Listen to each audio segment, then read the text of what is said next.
का आप जानत मानी अगर गेहूं की खेती में बाली लंबा हो जाए, दाना मोटा और भारी बने तो अपने आप पैदावार 3 से 4 गुना बढ़ सकत बा। लेकिन सवाल ई बा कि कौन उस सही खेती तकनीक बा, कौन उस सही समय बा और कौन वो छोटा उपाय बा जवन आम किसान नइखन जानत। किसान भाई, आपके भी गेहूं की खेती से रिकॉर्ड तोड़ उत्पादन लेवे के बा तो सबसे अधिक देख रेख के जरूरत होला गेहूं के फसल से बाली निकलत समय। यकीन माने अगर इस समय पर गेहूं के फसल में बढ़िया से देख रेख और सही मैनेजमेंट हो गई तो आप लाजवाब रिकॉर्ड तोड़ उत्पादन ले सकत बानी। आपके गेहूं के फसल से जवन बाली निकली उ लंबा निकली और दाना मोटा बनी और आगे चल के आपके अपन फसल से लाजवाब शानदार उत्पादन देखे के मिली। तो भाई साहब, आज के हमने की यह विषय बा कि गेहूं की खेती में बाली लंबा, दाना मोटा और बाली में भरपूर दाना के भराव कैसे हो। जब गेहूं के फसल में बाली निकले वाला बा तब फसल में कौन न्यूट्रिएंट पोषक तत्व दिहल जाओ, कंप्लीट जानकारी मिले वाला बा। अगर आपके भी गेहूं के फसल में बाली छोटा रह जाला, भरपूर दाना के भराव ना हो पावेला और बहुत ज्यादा मेहनत के बाद भी उत्पादन कम मिलेला, तो भाई साहब ई वीडियो आप खातिर बेहद उपयोगी बा। अंत तक जरूर देखी, काहे कि आज हम बतावे वाला बानी गेहूं की खेती के उस सीक्रेट तरीका जेमे आप कम लागत में रिकॉर्ड तोड़ उत्पादन ले सकत बानी। भाई साहब, वीडियो शुरू करे से पहले आपसे एगो छोटा सा रिक्वेस्ट बा। चैनल पर नया बानी तो सबसे पहले वीडियो के लाइक कर दी और ऐसे ही खेती किसानी से जुड़ल काम के और इम्पोर्टेंट जानकारी पावे खातिर हमारे चैनल के सब्सक्राइब जरूर करी। समय के बहुत महत्व बा, ज्यादा समय न गवाते हुए वीडियो के शुरू कर जाओ। भाई साहब, हर किसान चाहेला कि हम अपना गेहूं के फसल से अच्छा खासा उत्पादन ली, लेकिन बहुत ज्यादा मेहनत के बाद भी बढ़िया वाला उत्पादन ना मिल पावेला और वह एक्सपर्ट किसान लोग अपना गेहूं के फसल से 2 गुना 3 गुना उत्पादन लेके चल जाले। एकर कारण ये बा कि जवन किसान भाई अपना गेहूं के फसल से 2 गुना 3 गुना ज्यादा उत्पादन लेत बाड़े, वो किसान अपना गेहूं के फसल में वही प्रकार से देख रेख भी करेले 2 से 3 गुना उत्पादन मिल सके। भाई साहब देखिए, गेहूं के खेती में बाली निकलत समय जवन किसान भाई अपना फसल पर प्रॉपर ध्यान दे ले, यानी इस समय पर फसल में कौन न्यूट्रिएंट देवे के बा, कौन फर्टिलाइजर देवे के बा और कौन फंगीसाइड देवे के बा, अगर इस समय पर गेहूं के फसल में प्रॉपर ध्यान दे दिहल जाए तो भाई साहब हम गारंटी के साथ कह सकत बानी कि आप अपना गेहूं के फसल से 2 से 3 गुना उत्पादन बढ़ा सकत बानी।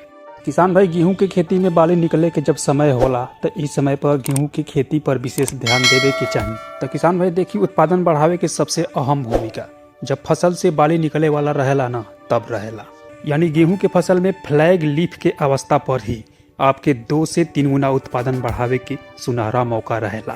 किसान भाई, जौना समय पर गेहूं के खेती से बाली निकले वाला बा उस समय पर कौन विशेष बात के ध्यान देवे के चाहिए, कौन वो कार्य करे के चाहिए ताकि बाली लंबा निकले और उत्पादन भी बढ़िया वाला देखे के मिले। किसान भाई, हमनी के गेहूं के खेती में बाली जितना लंबा हुई तो जाहिर सी बात बाकी उत्पादन भी हमनी के बढ़िया वाला देखे के मिली। तो गेहूं के खेती से बाली लंबा निकले एक खातिर कौन न्यूट्रिएंट देवे के पड़ी, या हमनी के जौन पहले से न्यूट्रिएंट देले बानी जा उसे ही बाली अपन लंबा निकल जाई।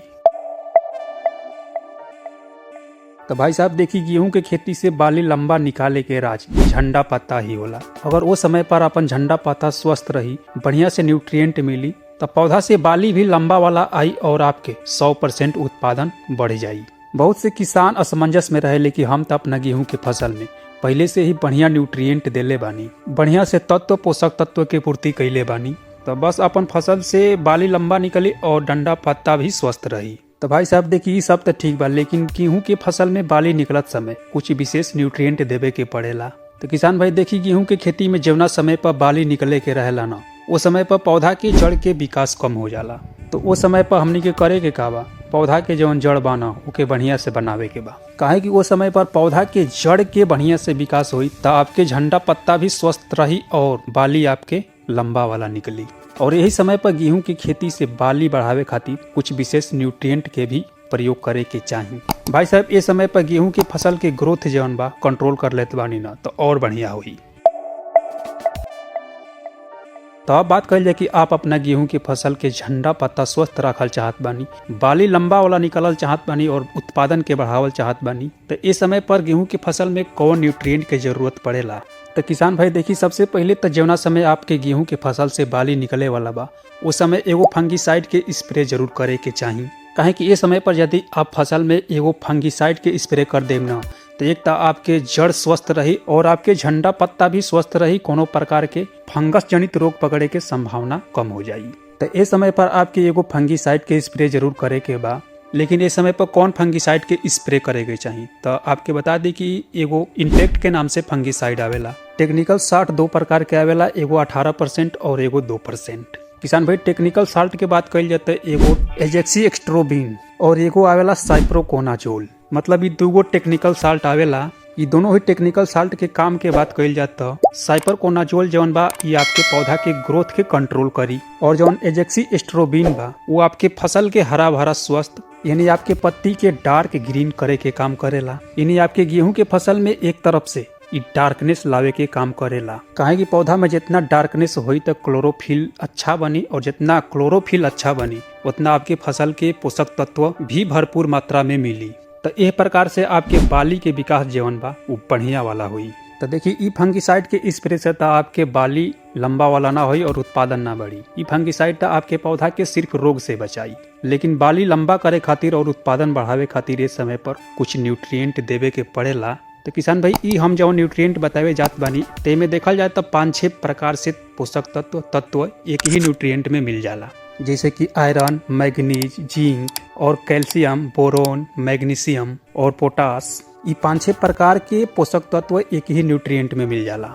जैसे कि दयाल कंपनी के एगो बीजमोर आवेला, और वह यदि आप लिक्विड में प्रयोग कर चाहत बानी तो बीटा फ्लोरा के नाम से आवेला, जनरल लिक्विड के नाम से आवेला। अगर ये सब न्यूट्रिएंट के बाली के विकास के समय आप छिड़काव करत बानी ना तो आपके उत्पादन बढ़े वाला बा। लेकिन सवाल रह गया कि फंगीसाइड के स्प्रे के बाद ये न्यूट्रिएंट के स्प्रे कइल जा सकता। तो बता दें कि आपके ई इम्पैक्ट फंगीसाइड ऐसा है कि एक प्रयोग के बाद आप इस सब न्यूट्रिएंट के प्रयोग खूब आराम से कर सकत बानी। तो बाली के विकास के समय ई न्यूट्रिएंट के स्प्रे जरूर कर देवे के चाहिए। लेकिन आप चाहत बनी तो एक साथ में सिजेंटा के इम्पैक्ट फंगीसाइड के स्प्रे कर सकत बानी। काहे कि इम्पैक्ट था आपके पौधा के फंगस से बचाई, और दूसरा ई न्यूट्रिएंट आपके बाली के बढ़ाई यानी बाली के लंबा करी, आपके झंडा पत्ता के स्वस्थ रखी। तो भाई साहब कहीं ना कहीं आपके पहले के अपेक्षा उत्पादन जरूर बढ़ जाई। और एक बात और किसान भाई, जो समय बाली निकले वाला रहेला उस समय पर पौधा के सबसे अधिक नाइट्रोजन की जरूरत होला, तो उस समय पर आप यूरिया के भी छिड़काव कर सकत बानी। जैसे कि मान लिया आपके फसल में फंगीसाइड नहीं खे तो आप फंगीसाइड के स्प्रे ना करो, लेकिन बाली लंबा और झंडा पत्ता स्वस्थ रखे खातिर न्यूट्रिएंट के स्प्रे तक करे के ही पड़ी। तो उस समय पे यही न्यूट्रिएंट के साथ में नए यूरिया के छिड़काव करके पौधा के नाइट्रोजन के पूर्ति कर सकत बानी। डोज के बात कही जाए तो न्यूट्रिएंट के आप डोज 2 ग्राम प्रति लीटर, और वह नए यूरिया के बात कही जाए तो 3 से 4 ग्राम प्रति लीटर में घोल बना के स्प्रे करी। और फंगीसाइड के बात कही जाए तो 1 ml प्रति लीटर के हिसाब से घोल बना के स्प्रे करी। किसान भाई यदि आप न्यूट्रिएंट के स्प्रे नहीं कहल चाहत या स्प्रे के सुविधा नहीं खे तो आप न्यूट्रिएंट के साथ में यूरिया मिला के हाथ से भी छिड़काव कर सकत बानी, बढ़िया रिजल्ट मिलेला। किसान भाई यदि आप न्यूट्रिएंट के प्रयोग नहीं कइल चाहत तो आपके पास एगो और विकल्प बा। आप यूरिया के साथ में सीविड फर्टिलाइजर के भी प्रयोग कर सकत बानी। काहे कि सीविड फर्टिलाइजर के प्रयोग से जड़ के विकास जौन बा वो अच्छा होला, और जड़ के विकास अच्छा हुई तो मिट्टी में पड़ल तमाम प्रकार के पोषक तत्व जड़ के माध्यम से पौधा भरपूर मात्रा में अपटेक कर पाई। तो ए तरह से बाली के लंबाई बढ़ेला, उत्पादन जबरदस्त वाला देखे के मिलेला। किसान भाई डोज के बात कइल तो जौना समय फसल से बाली निकले वाला बा वो समय पर आप यूरिया के प्रयोग कइल चाहत बानी तो 20 kg प्रति एकड़ के हिसाब से छिड़काव करी। और सीविड फर्टिलाइजर के साथ में यूरिया के प्रयोग कइल चाहत बानी तो सीविड फर्टिलाइजर 20 kg यूरिया में 2 kg ही मिला के छिड़काव करी। और वह यदि आप न्यूट्रिएंट यूरिया के साथ में मिला के प्रयोग कइल चाहत बानी तो 20 kg यूरिया में 3 kg न्यूट्रिएंट मिला के छिड़काव करे के चाहिए। तो किसान भाई इस सब फर्टिलाइजर के आप गेहूं के बाली निकलत समय प्रयोग करके लाजवाब वाला उत्पादन ले सकत बानी। अगर वीडियो अच्छा लागल होके आप खातिर थोड़ा भी इंफॉर्मेटिव लागल होके तो वीडियो के लाइक कर दी, और साथ ही साथ खेती किसानी से जुड़ल काम के जानकारी पावे खातिर हमारे चैनल के सब्सक्राइब जरूर करी। मिलल जी अगला वीडियो में कोनो नया टॉपिक के साथ। नमस्कार, जय जवान जय किसान।